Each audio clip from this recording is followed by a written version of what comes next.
नमस्कार दोस्तों, मैं महेंद्र वर्मा अपने YouTube channel target with Mahendra में आप सभी लोगों का हार्दिक स्वागत करता हूं। दोस्तों, आज हम बात करने वाले हैं सिकंदर लोदी के बारे में। तो सिकंदर लोदी धार्मिक रूप से सहिष्णु था कि नहीं था, उसने भूमि के नापन के लिए क्या प्रणाली अपनाई, उसने आयुर्वेद के क्षेत्र में क्या काम किया, उसने कौन कौन से नगर बसाएं, इन सारी चीज़ों पर आज हम विस्तार से डिस्कस करेंगे। तो दोस्तों, जो लोग चैनल पर नए हैं वो लोग चैनल को सब्सक्राइब कर लीजिए और वीडियो को लाइक और कमेंट करके हमारे उत्साह को बढ़ाइए। और दोस्तों, अगर वीडियो अच्छा लगता है लास्ट में तो अपने दोस्तों के पास इस वीडियो को शेयर ज़रूर करिए। तो आइए दोस्त देखते हैं दोस्त सिकंदर लोदी के बारे में। तो सबसे पहले हम यही जानने की कोशिश करेंगे सिकंदर लोदी का जो है टाइम पीरियड क्या है। तो इसका टाइम पीरियड है 1489 से 1517 ईस्वी। ठीक है। सिकंदर लोदी के माँ का क्या नाम है? तो जयबंद। सिकंदर लोदी के माँ का नाम जयबंद, जो एक सुनार की पुत्री थी और हिंदू थी। एक क्वेश्चन और पूछता है कि सिकंदर लोदी का मूल नाम क्या था? तो सिकंदर लोदी का मूल नाम था निजाम खां। अगर क्वेश्चन आ जाए सिकंदर लोदी का मूल नाम क्या था, तो निजाम खां था। अच्छा, सिकंदर लोदी का राजत्व सिद्धांत क्या था? अपने पिता के अपोजिट था इसका राजत्व सिद्धांत। यह सिंहासन पर बैठता था, जबकि इसके पिता जो थे बहलोल लोदी, वह चटाई बिछाकर उस पर बैठते थे, कालीन पर बैठते थे। उन्होंने सिंहासन पर बैठना जरूरी नहीं समझा। लेकिन ये कह रहा है कि अगर हम सुल्तान हैं तो फिर हम ज़मीन पर क्यों बैठेंगे, हम सिंहासन पर बैठेंगे। और कालीन पर जिनको बैठना होगा वो हमारे अमीर होंगे। तो उन्होंने यानी कि सिकंदर लोदी ने अपने अमीरों को नियंत्रित करने की पॉलिसी अपनाई। बोला सुल्तान और अमीर दोनों एक साथ बैठेंगे तो फ़र्क क्या रह जाएगा सुल्तान और अमीर में, और अगर हम उसके साथ रह रहे हैं तो वह क्यों हमारी आज्ञा को मानेगा। तो सुल्तान की अपनी एक प्रतिष्ठा होना बहुत ज़रूरी है और वह उसमें भी पूरी तरीके से सफल रहा। इसके समय में भी इसके अफ़गान सरदारों ने इसके खिलाफ बगावत नहीं किया, क्योंकि यह ना तो बहुत अधिक प्यार करता था और ना ही बहुत अधिक कठोर नियंत्रण स्थापित करता था। इसने मध्यम मार्ग का अनुसरण किया। जैसे गौतम बुद्ध ने मध्यम मार्ग का अनुसरण किया है, लोगों को मध्यम मार्ग पर चलने के लिए प्रेरित किया, उसी प्रकार से इसकी जो नीति थी वो मध्यम मार्ग की नीति थी। एक बहुत ही मोस्ट इम्पॉर्टेंट क्वेश्चन है कि इसने भूमि मापन के लिए एक इकाई बनाई थी और उस इकाई का नाम था गज ये सिकंदरी। तो क्वेश्चन पूछता है कि गज ये सिकंदरी नामक भूमि मापन का पैमाना किसने बनाया था? तो आंसर क्या हो जाएगा? सिकंदर लोदी। और यह कितने खानों का था? तो यह 39 खानों का था। यह कितने खानों का था? तो 39 खानों का था। एक दूसरा मोस्ट इम्पोर्टेंट क्वेश्चन मिलता है कि सिकंदर लोदी किस नाम से कविता लिखता था? तो सिकंदर लोदी गुलरुखी नाम से कविता लिखता था। किस नाम से कविता लिखता था? गुलरुखी नाम से कविता लिखता था। ठीक है। एक और क्वेश्चन पूछता है कि सिकंदर लोदी ने किस शहर की स्थापना किया है? तो आप देखेंगे सिकंदर लोदी ने 1504 ईस्वी में आगरा शहर की स्थापना किया है। किस शहर की स्थापना किया है? आगरा शहर की स्थापना किया है। कब किया है? 1504 ईस्वी में। एक और क्वेश्चन पूछता है कि मोठ का मस्जिद किसने बनवाया? मोठ का मस्जिद किसने बनवाया? और मोठ का जो मस्जिद है वह दिल्ली में स्थित है। इसको बनवाया गया है 1505 ईस्वी में। लेकिन क्वेश्चन है कि मोठ का मस्जिद बनवाया किसने? तो मोठ का जो मस्जिद बनवाया है वो इसके वजीर ने बनवाया है और इसके वजीर का नाम था मियाँ भुआ। इसके वजीर का नाम था मियाँ भुआ। मियाँ भुआ यहीं पर रुके नहीं, उन्होंने औषध शास्त्र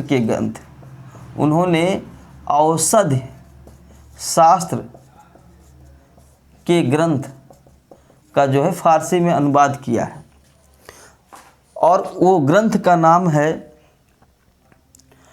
तिब्बत ये सिकंदरी, तिब्बत ये सिकंदरी, या आप इसी को कह सकते हैं फरहंग ये सिकंदरी, फरहंग ये सिकंदरी। तो क्वेश्चन पूछा जाता है कि बताइए औषध शास्त्र के ग्रंथ का फारसी अनुवाद किसने किया है? तो फारसी अनुवाद जो है मियाँ भुआ ने किया है। किस नाम से किया है? तो फरहंग या सिकंदरी या तिब्बत या सिकंदरी नाम से जो है इन्होंने औषध शास्त्र के ग्रंथ का जो है अनुवाद फारसी भाषा में किया है। इसी के समय सिकंदर लोदी के समय संगीत पर एक किताब लिखा गया, संगीत पर ग्रंथ लिखा गया और उसका नाम है लज्जत ये सिकंदरी, उसका नाम है लज्जत ये सिकंदरी। अब क्वेश्चन ये पूछता है कि दिल्ली का वह कौन सा शासक है जिसने खाद्यान्न पर से टैक्स हटा लिया था?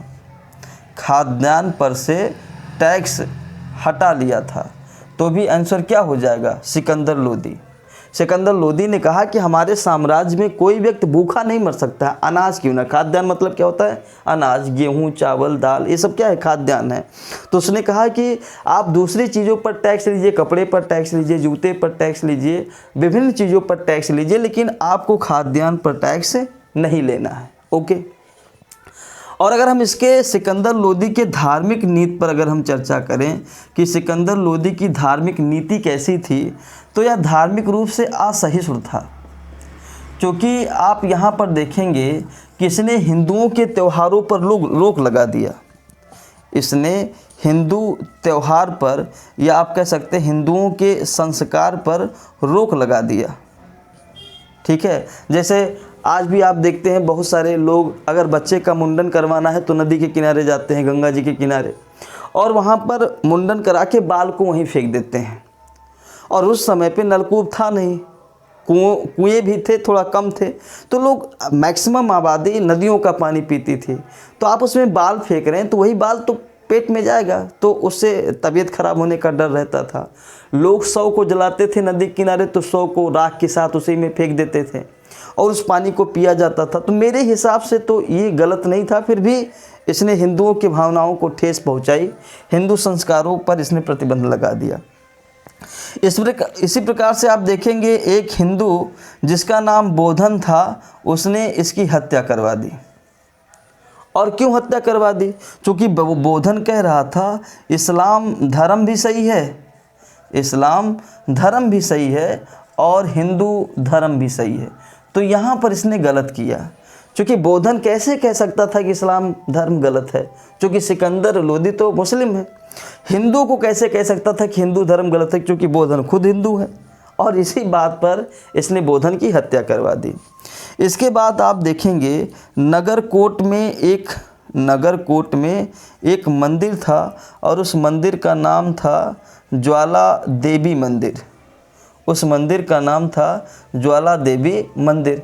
उसने इस मंदिर को नष्ट करवा दिया। तो ये गलत किया। आप किसी भी धर्म के खिलाफ जा कर के इतना गलत काम नहीं कर सकते हैं, किसी के मंदिर को आप तोड़वा दीजिए।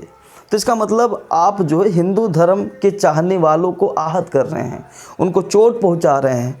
और यहाँ पर ये रुका नहीं, ज्वाला देवी के मंदिर की जो मूर्तियाँ थीं, इस मूर्तियों को उसने कसाईयों को दे दिया और बोला कि आज से इन मूर्तियों से जो है मांस तोला जाइएगा। ये बुरी तरीके से आहत करने की कोशिश किया है हिंदुओं को।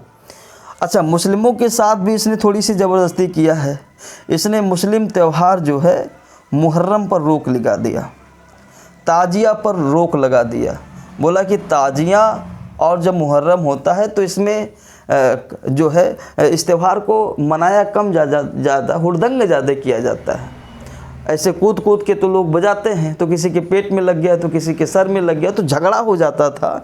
इसी वजह से उसने मुहर्रम और ताजिया को बंद कर दिया और महिलाओं से कहा कि कोई भी महिला जो है अब पीरों के मज़ारों पर नहीं जाएंगी, पीरों के मज़ारों पर नहीं जाएंगी।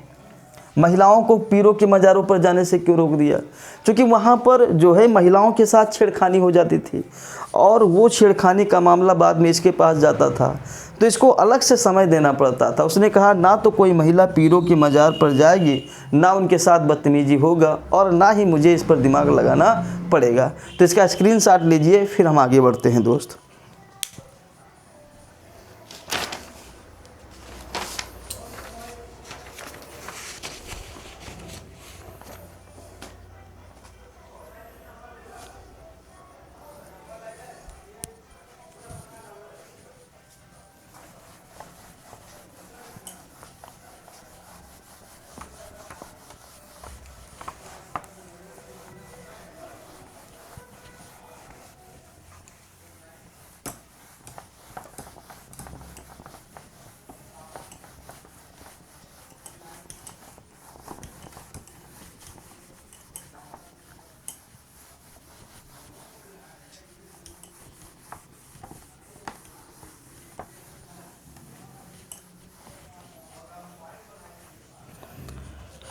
हेडिंग डालिएगा दोस्त, बिहार विजय।